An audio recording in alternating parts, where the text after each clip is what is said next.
Hi everyone, welcome to ICTF. Today we'll learn about the network layer and data link layer in the OSI reference model. Let's begin. Okay guys, so இந்த video செஷனில் நாங்கள் பார்க்க போகிறது network layer அப்படி என்று சொல்கிற OSI reference மாடல்ன்ற ஒரு லேயரை பேர் தான் கதைச்சு கொண்டு வர போகிறோம். ஆல்ரெடி ப்ரீவியஸ் வீடியோஸில் நாங்கள் பார்த்துருந்தோம். இந்த அப்ளிகேஷன் லேயராக இருக்கலாம், ப்ரெசன்டேஷன் லேயராக இருக்கலாம், செஷன் லேயராக இருக்கலாம், டிரான்ஸ்போர்ட் லேயராக இருக்கலாம். மேலே இருந்து வரைக்குள்ள ஒரு எண்ட் யூசரில் இருந்து ஒரு மெசேஜ் போக மட்டும் இந்த 4 விதமான லேயரையும் கடந்து வந்திருக்கு. பட் இப்போ இந்த நெட்வொர்க் லேயரை பற்றி கதை கேட்க உண்மையிலே இந்த நெட்வொர்க் லேயரை நாங்கள் சொல்லுவோம் லேயர் 3. ஏன் லேயர் 3 என்று சொல்கிறோம் சொன்னால், பொட்டம் சைட்ல இருந்து பார்க்க முதலாவது ஃபிசிக்கல் லேயர் என்று சொல்லியும், 2வது டேட்டா லிங்க் லேயர் என்று சொல்லியும், 3வது தான் இந்த நெட்வொர்க் லேயரை பற்றியும் கதைக்க போகிறோம். ஸோ லேயர் 3 என்று சொல்கிறது இந்த நெட்வொர்க் லேயரை தான் சொல்லிக்கொள்வோம்.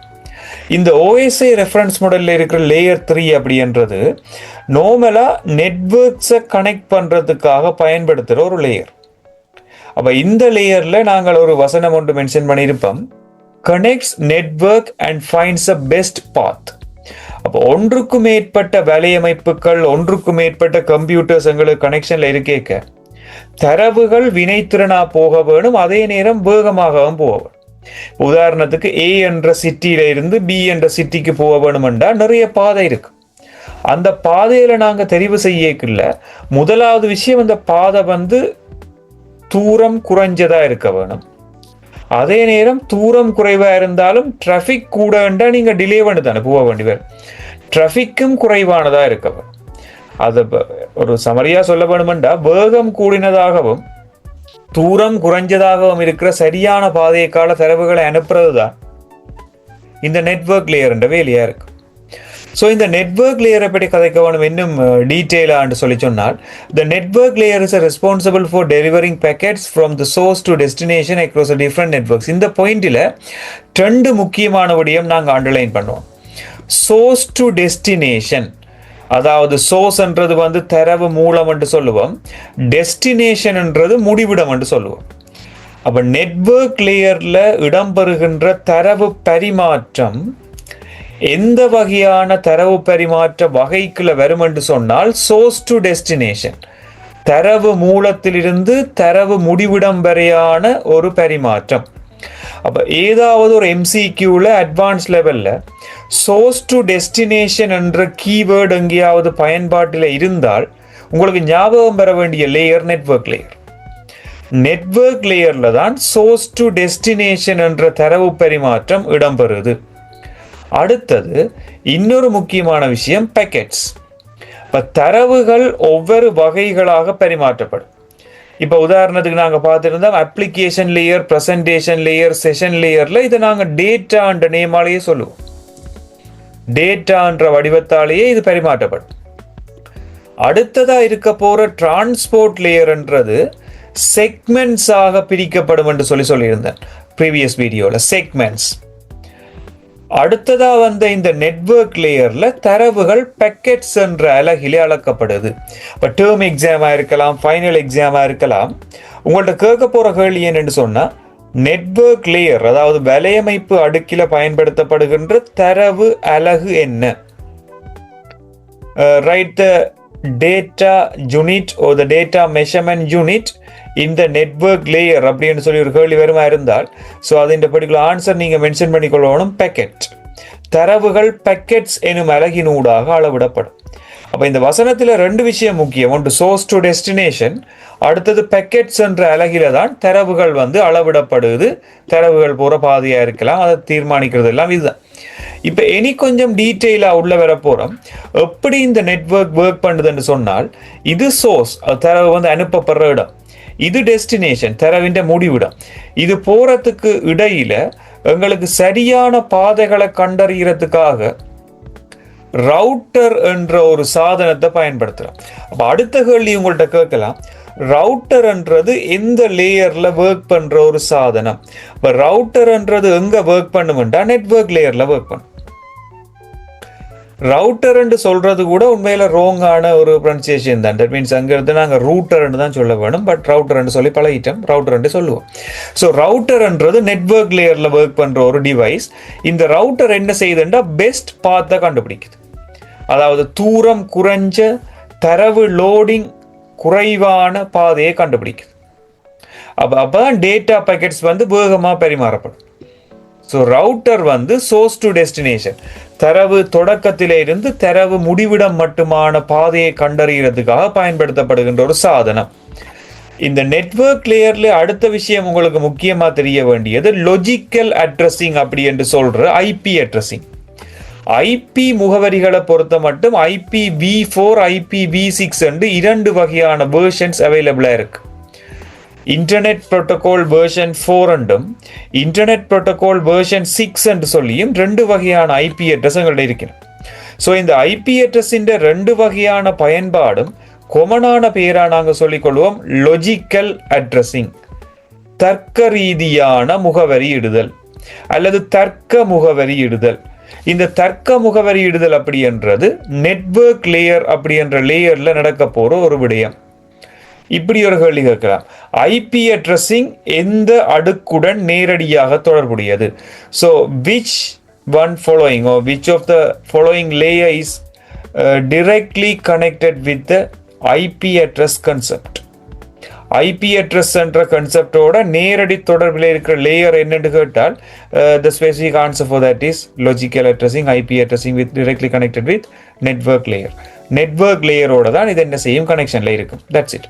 ஸோ அடுத்தது ரவுட்டிங் என்று சொல்லிக்கொள்வோம். ரவுட்டிங்ன்றதுக்கு உண்மையான அந்த உச்சரிப்பு எப்படி வரும்னா ரூட்டிங் என்று தான் வரும். ரூட்ன்னு தான் சொல்றாங்க, போற பாதையை ரூட். ஸோ ரூட்டிங்ன்றது உண்மையிலே எப்படியான ஒரு செயற்பாட்டை குறிக்குதுண்டா வேகம் அதிகமான பாதை. வேகம் அதிகமா இருக்க வேணும் என்று சொன்னா தூரம் குறைவா இருக்க வேணும், தரவு நெருக்கடி குறைவா இருக்க வேணும். இப்படி சரியான பாதையை கண்டுபிடிக்கிறதுக்கு இங்க 2 விதமான புரோட்டோகால் யூஸ் பண்ணி கொள்றோம். ஒன்று ICMP, அடுத்தது IGMP. ICMP என்ற புரோட்டோகால் விரிவாக்கம் தெரிஞ்சிருக்க வேணும், இன்டர்நெட் கண்ட்ரோல் மெசேஜ் புரோட்டோகால் என்று சொல்லுவோம். ஸோ இந்த இன்டர்நெட் கண்ட்ரோல் மெசேஜ் புரோட்டோகால்ன்றது வேகம் அதிகமான தரவு நெருக்கடி குறைவான பாதையை கண்டுபிடிக்கிறோம். அதே நேரம் ஒன்றுக்கு மேற்பட்ட கணினிகள் குரூப்பா வேலை செய்ய போயினோம் என்று சொல்லிக்கல IGMP என்ற புரோட்டோகால் யூஸ் பண்ணலாம், internet group management protocol. ICMP என்றது internet control message protocol, IGMP என்றது internet group management protocol. So இந்த விரிவாக்கங்களை பார்த்து வைக்கலாம். மேபி எக்ஸாம்ஸில் ஏதாவது ஒரு இடத்துல MCQல வந்தால் ஆன்சர் பண்ணக்கூடிய மாதிரி இருக்கும். ICMP internet control message protocol, IGMP என்ற internet group management protocol. That's it. So multicast பர்பஸுக்கு தான் நாங்கள் இந்த IGMP பாய்ப்போம். மல்டிகாஸ்ட்னா ஒரு நேரத்தில் நிறைய கணினிகளுக்கு தரவை அனுப்புறது. அடுத்த விஷயம் பாத் டிட்டர்மினேஷன். பாத் டிட்டர்மினேஷன்ன்றது சரியான பாதையை கண்டறிகிறது. இப்ப சரியான பாதையை கண்டறிகிறது நிறைய வழிகள் இருக்கு. ஒன்று நேரம் அதிகமா இருந்தாலும் பரவாயில்லை, எங்களுக்கு 100% தரவுகள் ஒழுங்கா போக வேணும் என்ற தேவை இருக்கு, அல்லது வேகமா போய் சேர வேணும் என்ற தேவை இருக்கு. எங்களுக்கு ஒவ்வொரு ரூட்டுகள்ல ஒவ்வொரு நோக்கங்கள் அடிப்படையா இருக்கு. அந்த மாதிரியான நேரங்கள்ல நாங்கள் சில புரோட்டோகால் யூஸ் பண்றோம். OSPF என்ற புரோட்டோகாலா இருக்கலாம், ஓப்பன் ஷார்ட்டஸ்ட் பாத் ஃபர்ஸ்ட், அதாவது இருக்கிறதுலேயே சரியான கிட்டவான பாதையை தீர்மானிச்சு போற ஒரு ரூட் OSPF. BGP என்று சொல்லிக் கொள்வோம், அதாவது போர்டர் கேட்வே புரோட்டோகால். ISIS என்று சொல்லிக்கொள்ற இந்த intermediate system to intermediate system protocol. அப்ப எக்ஸாம்ஸ்ல உங்களுக்கு எப்படி கேள்வி கேட்கலாம் என்றால் நெட்வொர்க் லேயர்ல ஒர்க் பண்ற புரோட்டோகால்ஸ் என்னென்ன?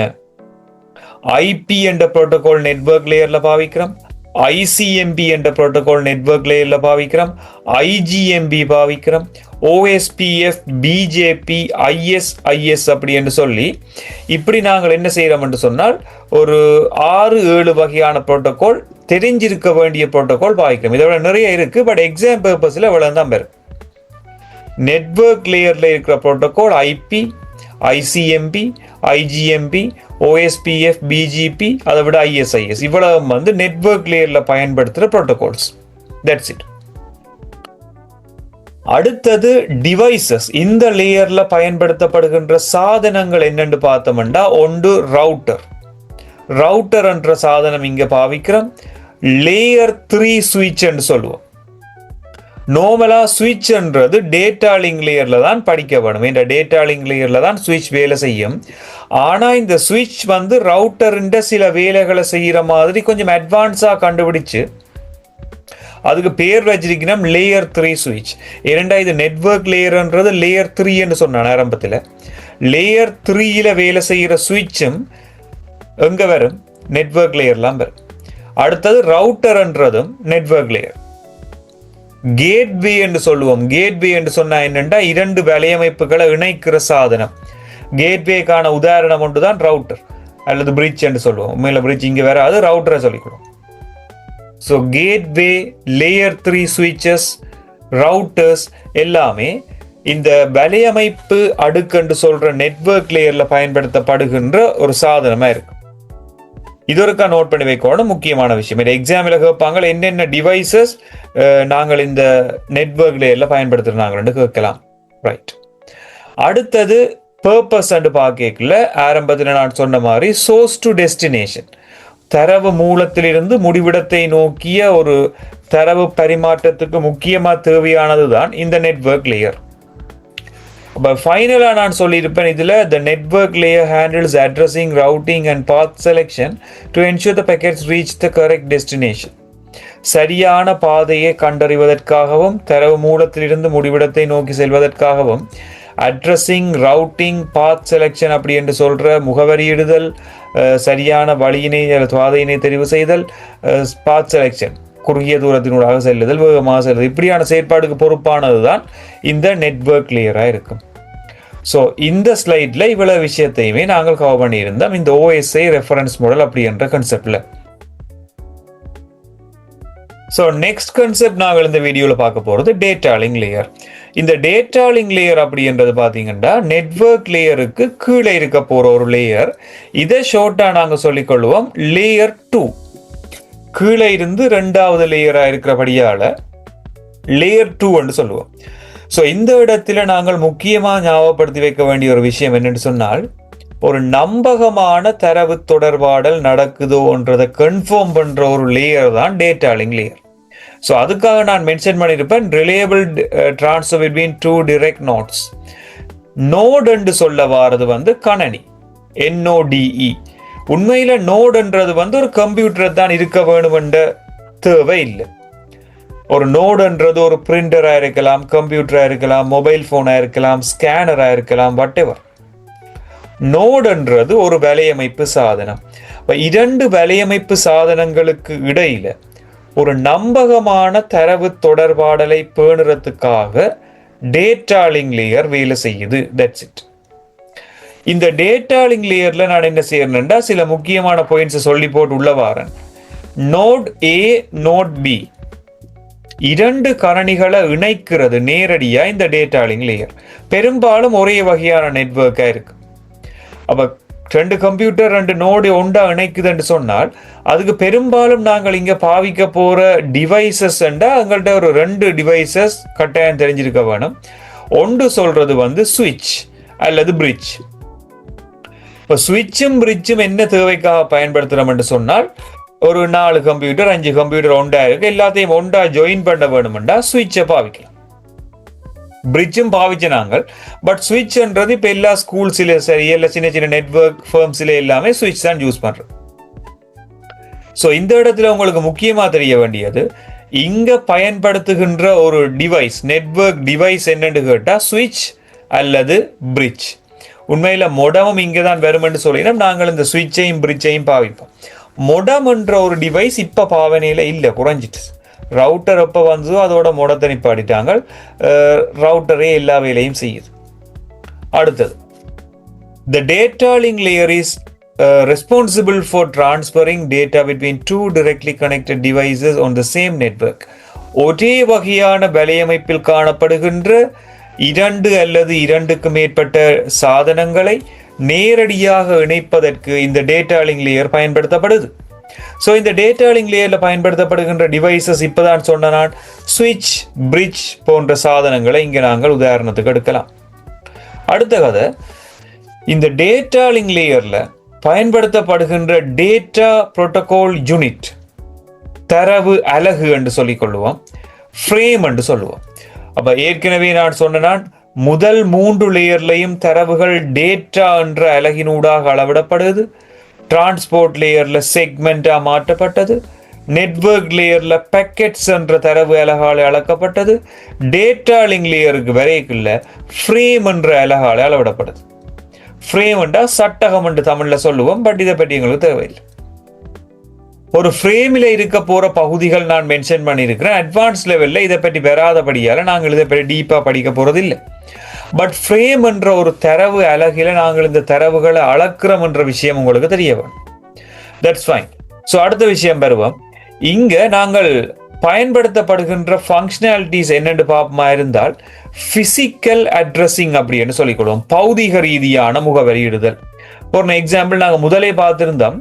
நெட்வொர்க் லேயர்ல லாஜிக்கல் அட்ரஸிங், தர்க்க ரீதியான முகவரியிடுதல் பயன்படுத்தப்பட்டது. டேட்டா லிங்க் லேயர்ல பிசிக்கல் அட்ரஸிங் பயன்படுத்தப்படுது. இந்த பிசிக்கல் அட்ரஸிங்கை பொறுத்த மட்டும் மேக் முகவரிகள் என்று சொல்ற media access control, media access control என்று சொல்ற மேக் முகவரியிடுதல் எந்த லேயர்ல நடக்குதுண்டா டேட்டா லிங்க் லேயர். அப்ப எக்ஸாம்ஸ்ல கேப்பினா மேக் முகவரிகள் எந்த லேயரோட தொடர்புடையது நேரடியாக. So which layer is directly connected to the MAC addressing or the physical addressing, that means the answer will be data link layer. Data link லேயரோட தான் நாங்கள் நேரடியான கனெக்ஷனை வச்சிருக்கிறோம் மேக் அட்ரஸ். அடுத்தது, இந்த இடத்துல 3 விதமான செயற்பாடுகள் நடக்குமா. இணைப்பினை ஏற்படுத்துதல், தரவினை பரிமாற்றுதல், கடைசியா இணைப்பினை முடிவுறுத்துதல். இப்படி 3 விதமான செயற்பாடு நடக்கும். ஒன்று இணைப்பினை ஏற்படுத்துறது, பிறகு டேட்டாவை பரிமாறுறது, பிறகு கடைசியா இணைப்பினை முடிவுறுத்தல். இது கூட பெரும்பாலும் எங்களுக்கு தேவையில்லை, வராது. அடுத்தது எரர் டிடெக்ஷன் என்ற ஒரு செயற்பாடு இங்க நடக்குது. எரர் டிடெக்ஷன் என்னன்னு சொன்னா வழுக்களை கண்டறிதல். 2 கம்ப்யூட்டருக்கு இடையில தரவுகள் பரிமாற்றப்படையில ஏபிசி அப்படி என்ற தரவு எக்ஸ் என்ற கம்ப்யூட்டர்ல இருந்து செட் Y என்ற கம்ப்யூட்டருக்கு போகுதுன்னு சொன்னால் ஏபிசி என்ற 3 அங்க போயிட்டு தோண்டி செக் பண்ணுவோம். சப்போஸ் ஏயும் சியும் போயிருக்கும், பி போயிருக்காது. அப்படியான நேரங்களில் அந்த பி என்ற டேட்டாவை திரும்ப அனுப்பவும். இப்படியான வழுக்களை கண்டறிதல் தொடர்பான செயற்பாடுகளுக்கு நாங்கள் இந்த டேட்டா லிங்க் லேயரை பாய்ப்போம். இந்த வழுக்களை கண்டுபிடிக்கிறதுக்கு parity செக் அல்லது சிஆர்சி செக் மாதிரி என்ன செய்யலாம், நிறைய செக்கிங் பாவிக்கலாம். ஸோ parity bit செக்கிங் என்னன்னு சொல்லி அடுத்தடுத்த வீடியோஸ்ல நாங்கள் கிளியரா பார்த்து கொண்டு வருவோம். ஸோ parity bit என்ற சமநிலை பிட்டு சரிபார்ப்பு, சிஆர்சி என்று சொல்ற சைக்ளிக் ரிடண்டன்சி செக், இதெல்லாம் உங்களுக்கு ஏ லெவல்ல வராது, யூனிவர்சிட்டியில படிப்பீங்க சிஆர்சி செக்கிங் என்னன்னு சொல்லி. ஸோ ஏ லெவல்ல எங்களுக்கு parity செக்கிங்கை பற்றி இருக்கு. parity bit செக்கிங், சமநிலை பிட்டு சரிபார்ப்பு. சமநிலை பிட்டு சரிபார்ப்பை பயன்படுத்தி தரவுகள் இழக்கப்பட்டாலும் எப்படி அந்த இழந்த தரவை கண்டுபிடிக்கலாம் என்ற ஒரு மெத்தட் தான் அது. ஸோ எரர் டிடெக்ஷன் என்று சொல்ற வழுக்களை கண்டறிதல் என்றது இந்த டேட்டா லிங்க் லேயர் என்ற ஒரு செயற்பாடு. அடுத்தது டேட்டா லிங்க் லேயர்ல பயன்படுத்தப்படுகின்ற protocol HDLC, PPP, point to point protocol என்று சொல்லுவோம். ARP, address resolution protocol, RARP என்ற ரிவர்ஸ்ட் அட்ரஸ் ரிசொல்யூஷன் புரோட்டோகால். இதுகள் எல்லாமே இங்க யூஸ் பண்றோம் டேட்டா லிங்க் லேயர்ல. பட் ஏ லெவல் எங்களுக்கு அடிக்கடி கேட்கிற கேள்வி பாத்தீங்கன்னா மேக் முகவரிகள் என்ற MAC எங்க பயன்படுத்தப்படுது டேட்டா லிங்க் லேயர்ல. இங்க 2 விதமான உப அடுக்குகள் காணப்படுது. அப்ப அட்வான்ஸ் லெவல்ல கேட்கிற அடுத்த முக்கியமான கேள்வி, எந்த ஒரு லேயருக்கு மேலும் 2 உப அடுக்குகள் காணப்படுது. So which kind of layer that having itself 2 sub layers? So the answer will be data link layer. தரவு இணைப்பு அடுக்குக்கு தான் 2 உப அடுக்குகள் காணப்படுது. மற்ற 7 லேயருக்கும் உப அடுக்குகள் இல்லை. ஸோ இந்த டேட்டா லிங்க் லேயர்ல இருக்கிற 2 உப அடுக்குகள் என்னென்ன? MAC, மேக் சப்லேயர், LLC என்ற சொல்ல லாஜிக்கல் லிங்க் கண்ட்ரோல். MEC என்று சொன்னா மீடியா அக்சஸ் கண்ட்ரோல், LLC என்றது வந்து லாஜிக்கல் லிங்க் கண்ட்ரோல் என்ற ஒரு சப்லேயர். ஸோ இதன் எக்ஸ்பேன்ஷன்ஸ் தேவை என்று நீங்கள் கூகுள் பண்ணி பார்க்கலாம். MEC சப்லேயர், LLC சப்லேயர் என்று 2 விதமான உப அடுக்குகளை கொண்டிருக்கிற ஒரு புரோட்டோகால், ஒரு லேயர், டேட்டா லிங்க் லேயர். அடுத்தது இங்க பயன்படுத்தப்படுகின்ற சாதனங்களை பற்றி சொன்ன நான் சுவிட்சும் பிரிட்ஜும் இங்க பாவிக்கிறோம். பர்பஸ் அண்ட் பாக்கியங்கள முக்கியமான விஷயம், நெட்வொர்க் லேயர்ல இந்த வீடியோட இனிஷியல்ல நாங்கள் கதைச்சிருந்தோம் சோர்ஸ் டு டெஸ்டினேஷன் என்ற ஒரு தரவு பரிமாற்றம் காணப்படுதுன்னு சொல்லி, இந்த டிவைசஸை பொறுத்த இந்த டேட்டா லிங்க் லேயரை பொறுத்த மட்டும் ஹோப் டு ஹோப் அல்லது node to node data delivery வந்து நடக்குது. நோட் டு நோட் என்று சொன்னால் ஒரு சாதனத்திலிருந்து இன்னொரு சாதனத்துக்கு நேரடியான ஒரு கனெக்ஷன் காணப்படும் நோட் டு நோட். இதை நாங்கள் ஹோப் டு ஹோப் என்று சொன்னாலும் ஓகே. ஸோ டேட்டா லிங்க் லேயர்ல நாங்கள் node to node data process or data delivery நடக்குதுன்றதை ஞாபகப்படுத்தி வச்சிருக்கோம். ஸோ லாஸ்ட்டாக இதில் ஒரு சென்டென்ஸ் ஒன்று மார்க் பண்ணியிருப்போம். The data link layer ensures the reliable communication over the same network by framing data using MAC addresses, detecting errors and managing the link. அதாவது ஒரு பாதுகாப்பான தரவு பரிமாற்றத்தை ஒரு சாதாரணமாக காணப்படுகின்ற ஒரே வலையமைப்பினூடாக ஃப்ரேமிங் என்ற செயற்பாட்டினூடாக குறிப்பாக MEC முகவரிகளை பயன்படுத்தி வழுக்களை இனங்காணுதல், இணைப்பினை முகாமை செய்தல் போன்ற செயற்பாடுகளுக்கு பொறுப்பானதுதான் இந்த டேட்டா லிங்க் லேயர்னு சொல்லியிருக்கிறேன். That's it. ஸோ ஃபைனலாக இந்த டேட்டா லிங்க் லேயரை சமரி பண்ணுவோமாக இருந்தால், டேட்டா லிங்க் லேயர் என்றது இணைப்புகளின் நம்பகத்தன்மையை உறுதிப்படுத்துவதற்கான ஒரு லேயர். இங்கே நாங்கள் ஸ்விட்சஸ், அதை விட பார்த்தோம்னா பிரிட்ஜஸ் போன்ற சாதனங்களை பயன்படுத்தலாம். ஒரு நோட்ல இருந்து இன்னொரு நோட்டுக்கு தரவு பரிமாற்றத்துக்கு இது பொறுப்பானது. இங்க நாங்கள் MEC முகவரி என்ற முகவரியை ஒரு பிசிக்கல் அட்ரஸிங்குக்காக பயன்படுத்துகிறோம். இணைப்பினை ஏற்படுத்தி தரவு பரிமாற்றத்தை மேற்கொண்டு இணைப்பினை முடிவுறுத்தல் போன்ற செயற்பாடுகள் இங்கே நடக்கும். எரர் டிடெக்ஷன், வழுக்களை இனங்காணுதல் என்ற செயற்பாடு நடக்குது. இதை இனங்காண்றதுக்கு நாங்கள் parity செக்கிங் என்ற சமநிலை பிட்டு சரிபார்ப்பு, CRC என்ற சைக்ளிக் ரிடண்டன்சி செக் மாதிரியான செக்கிங்கை பயன்படுத்தலாம். இங்க பயன்படுத்தப்படுகின்ற புரோட்டோகால் என்று பார்க்கல HDLC, அடுத்தது PPP என்று சொல்ற point to point protocol, ARP, அதை விட RARP என்று சொல்லி புரோட்டோகால்ஸ் யூஸ் பண்றோம். MEC முகவரிகள் என்றதுதான் இங்க ஞாபகப்படுத்த வேண்டிய முக்கியமான விடயம். இங்க இருக்க போற உப அடுக்குகள் என்று பார்க்கல MEC LLC, MAC என்ற முதலாவது மீடியா ஆக்சஸ் கண்ட்ரோல் சப்லேயர், LLC என்ற லாஜிக்கல் லிங்க் கண்ட்ரோல் என்ற இந்த சப்லேயர் ரெண்டும் இங்க பயன்படுத்தப்படுது.